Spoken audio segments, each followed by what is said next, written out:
My name is Jamie Williams. I've just finished my degree in journalism and I have a diagnosis of Asperger's syndrome. I saw some information about a research study on a poster and got in touch with the Wales Autism Research Centre to find out more. I'm coming into Cardiff University today to take part in the study, and I will be having a MEG scan and then an MRI. Hi there. You must be Jamie. How are you? How's your trip? I've already talked to Dave, who is the lead researcher on the project, and I visited the mock MRI. I'm going to meet Dave now to have a final look through the information before I start the study. Dave explained to me what I was going to be doing that day. He had already sent me some information and we had spoken on the phone about the study. But I had time to look through some of the information again and to ask any questions about the study. Dave then explained to me about the consent form, which is something he asked me to sign to say that I understood about the study and that I wanted to take part. He made it very clear that I could still change my mind at any time.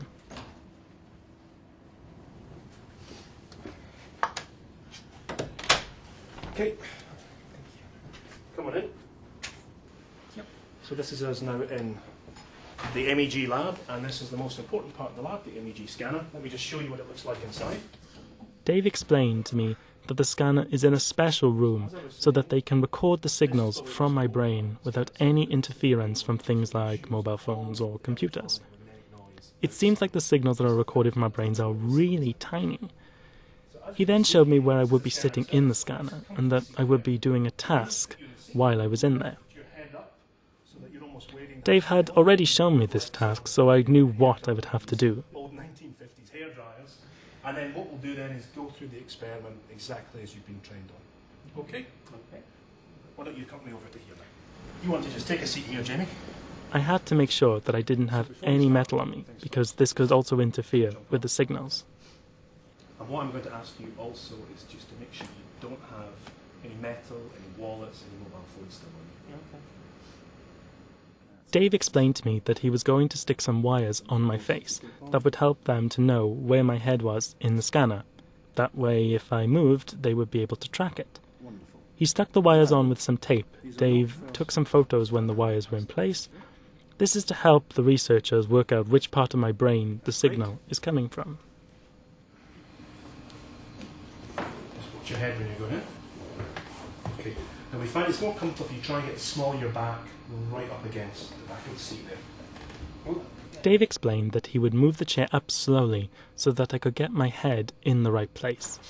The aim was to get it so that my head was just touching the top of the scanner, so I had to let Dave know when I could feel the top of the scanner touch my head.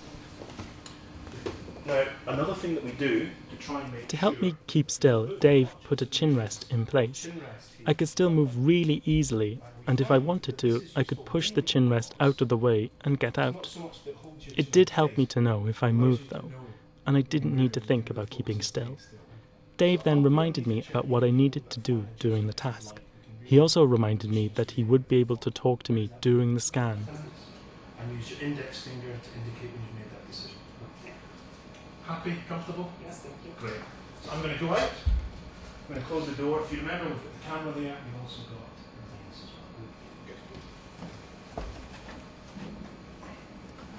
Good.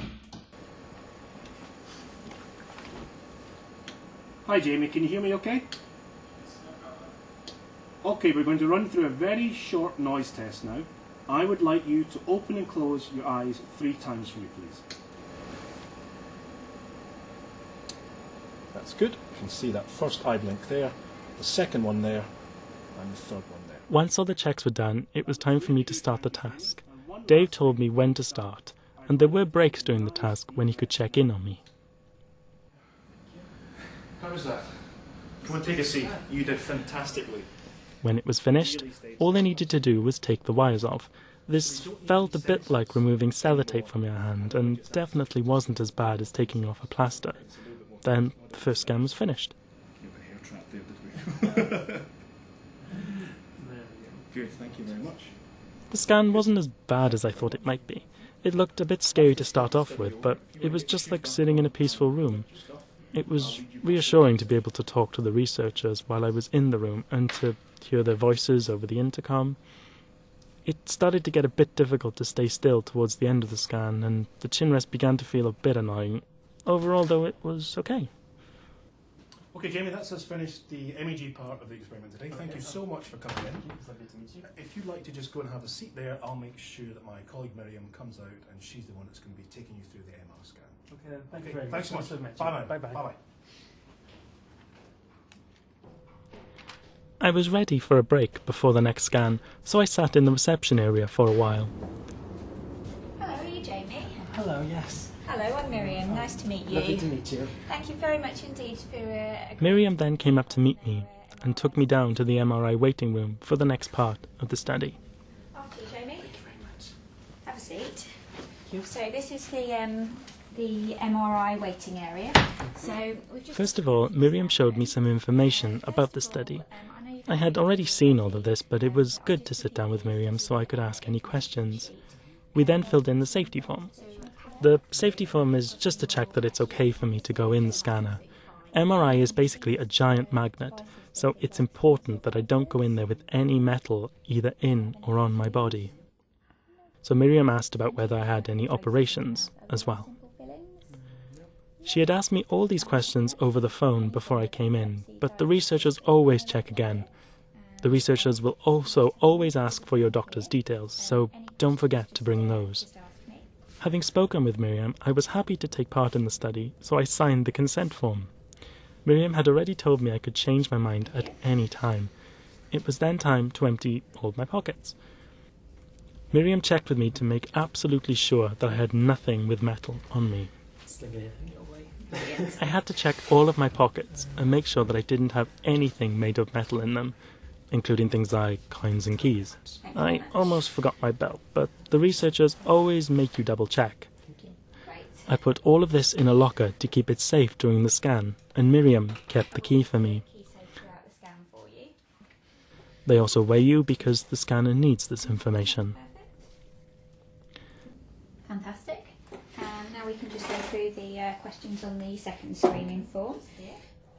The second screening form is the final check before you go through to the scanning area. When I had signed that, we were ready to go. No. That's great, we're good to go. Fantastic. So we can come through to the scanner.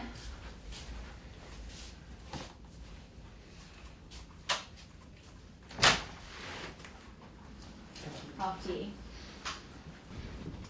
Okay, just take a seat there. So these are the earplugs that we told you about. So all you have to do is just squeeze them a bit, so roll them around in your fingers into like a long tube. When we walked into the scanner room, the operator talked me through the whole process. I'd already seen all of this when I visited the mock scanner, but it was really nice to be told exactly what I needed to do and when. First of all, she showed me how to put in the earplugs. These are really soft and they help to block out the noise of the scanner. You can still hear through them, but the noise is much softer. Yeah, that'll be fine. So just want to have a idea. When I lay on the bed, the researcher helped me to put my head in the right place and then carefully move the frame over my head. There's a mirror on the top of this frame so that you can see the screen. I didn't need to do anything during my scan, so I could watch a DVD. But sometimes the researchers ask you to do a task during the scan, and you will have instructions on this screen. I was then given the squeeze ball to hold. If I want to stop at any time, I can just squeeze this and a bell goes off in the control room where the researchers sit. They will then stop the scan to check I'm okay. I know I can talk to the researcher in between the scans when it goes a bit quieter, so I'll use the squeeze ball only if I want to stop. When I first went into the scanner, it felt a bit cramped, and when the noise started it was a bit of a surprise, even though I'd heard it in the mock scanner. It felt a little different doing the real thing. The operator spoke to me over the intercom after the first couple of minutes, and then I got used to the noise quickly and focused on the DVD.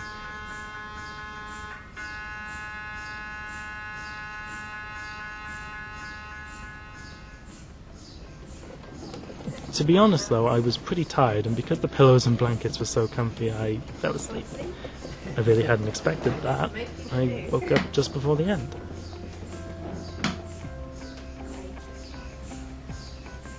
Blanket up here.